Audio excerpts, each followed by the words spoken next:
नमस्कार मंडळी. गोष्ट प्रेमाची या आपल्या लाडक्या पॉडकास्टमध्ये तुम्हा सर्वांचं मनापासून स्वागत. आज गुढीपाडवा, नवीन वर्षाची सुरुवात. आपण घरोघरी गुढ्या उभारतो, कडुलिंबाचा पाला खातो आणि गोड पुरणपोळीचा आस्वाद घेतो. आयुष्यातल्या कडू गोड आठवणींना सोबत घेऊन नवीन संकल्प करण्याची हीच ती वेळ. पण आजच्या या विशेष भागात आपण एका अशा विषयावर बोलणार आहोत ज्याच्याशिवाय माणसाचं अस्तित्वच अपूर्ण आहे. तो विषय म्हणजे प्रेम. आजकाल प्रेम या शब्दाची व्याख्या इतकी बदलली आहे की खरं प्रेम नेमकं कशाला म्हणायचं हेच आपण विसरत चाललो आहोत का? चला, आज ह्या नवीन वर्षाच्या सुरुवातीला प्रेमाची एक नवी गुढी आपल्या मनात उभारूया. आज आपण सभोवताली पाहिलं तर प्रेम म्हणजे फक्त मिळवणं किंवा उपभोगणं झालं आहे. सोशल मीडियाच्या काळात लेफ्ट स्वाईप आणि राईट स्वाईपमध्ये प्रेम शोधलं जातं. अनेकांसाठी प्रेम म्हणजे केवळ शारीरिक आकर्षण किंवा आपली एखादी गरज पूर्ण करण्याचं साधन बनलं आहे. जेव्हा आपण एखाद्याच्या केवळ शरीराकडे बघून त्याला प्रेम म्हणतो तेव्हा ती वासना असते. जेव्हा आपण आपल्या एकटेपणाला घालवण्यासाठी कोणाचा तरी आधार घेतो तेव्हा ती गरज असते. आणि जेव्हा समोरच्या व्यक्तीने आपल्या मनासारखं केलं नाही म्हणून आपण टोकाचं पाऊल उचलतो तेव्हा ते वेडेपण असतं. आजची पिढी प्रेम मिळवण्यासाठी काय नाही करत. स्वतःला त्रास करून घेतात, समोरच्यावर दबाव टाकतात. पण मित्रांनो, जे ओढून ताणून मिळवलं जातं ते प्रेम कसं असू शकतं? प्रेम हे फुलणाऱ्या फुलासारखं असतं. त्याला जबरदस्तीने उमलवता येत नाही. मग खरं प्रेम म्हणजे काय? ज्ञानेश्वरांनी म्हटलंय, जे भेटी भूत ते मानिजे भगवंत. प्रेम म्हणजे समोरच्या व्यक्तीमध्ये स्वतःचा अंश पाहणं. प्रेम ही अशी भावना आहे जिथे मी संपतो आणि तू सुरू होतो. प्रेम म्हणजे फक्त गुलाबाचं फूल देणं नव्हे तर एकमेकांच्या आयुष्यातील काटे वेचणं. प्रेम म्हणजे समोरच्याला जो जसा आहे तसा स्वीकारणं. त्यात बदल करण्याची जिद्द नाही तर त्याला फुलवण्याची ओढ असते.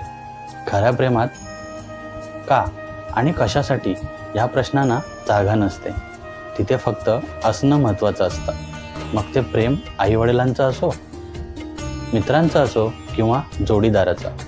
जिथे अपेक्षांचा डोंगर नसतो तिथे सुखाचा पाऊस पडतो. कधीकधी आपण विचार करतो की मी इतकं प्रेम केलं पण मला बदल्यात काय मिळालं, किंवा ते मला मिळालं नाही, मग माझ्या प्रेमाला काय अर्थ? मंडळी, प्रेम हे परिणामावर आधारित नसतं, ते प्रक्रियेवर असतं. मीराबाईंना कृष्ण मिळाला का? नाही. पण आजही प्रेमाचं नाव घेतलं की मीराबाई आठवतात. कारण त्यांचं प्रेम मिळवण्यासाठी नव्हतं तर ते होण्यासाठी होतं.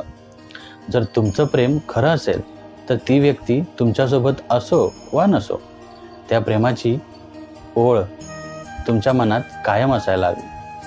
प्रेम मिळवणं हे नशिबाचं असू शकतं, पण प्रेम करणं हे तुमच्या हातात आहे. एखाद्यावर प्रेम करणं ही एक साधना आहे. ती तुम्हाला समृद्ध करते, तुम्हाला अधिक माणूस बनवते. जर कोणी तुमचं प्रेम नाकारलं तर त्याचा अर्थ असा नाही की तुमचं प्रेम अपूर्ण आहे. तुमचं प्रेम पूर्णच आहे, फक्त त्याचा स्वीकार करणारी व्यक्ती वेगळी आहे. या गुढीपाडव्याला आपण जसं कडुलिंब आणि गूळ एकत्र करून खातो तसंच प्रेमातले चढ उतार स्वीकारायला शिकूया. प्रेम म्हणजे केवळ सुख नव्हे तर दुःखातही एकमेकांचा हात धरून उभं राहणं. माझा आजचा संदेश हाच आहे की प्रेमात पडण्यापेक्षा प्रेमात उठायला शिका. वासनेच्या पलीकडे जाऊन, गरजांच्या पलीकडे जाऊन मनाशी संवाद साधा. प्रेम हे मागण्यासाठी नसतं तर देण्यासाठी असतं.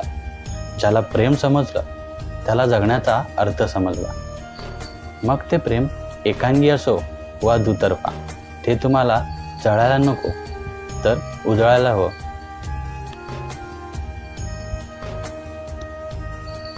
तर मंडळी, आजच्या या विशेष भागात आपण प्रेमाच्या या सुंदर पैलूवर चर्चा केली. आशा आहे की तुम्हाला हा विचार आवडला असेल. या नवीन वर्षात आपल्या प्रेमाची गोडी वाढवूया आणि आपण सर्वांना आदराने आणि प्रेमाने आपलंसं करू.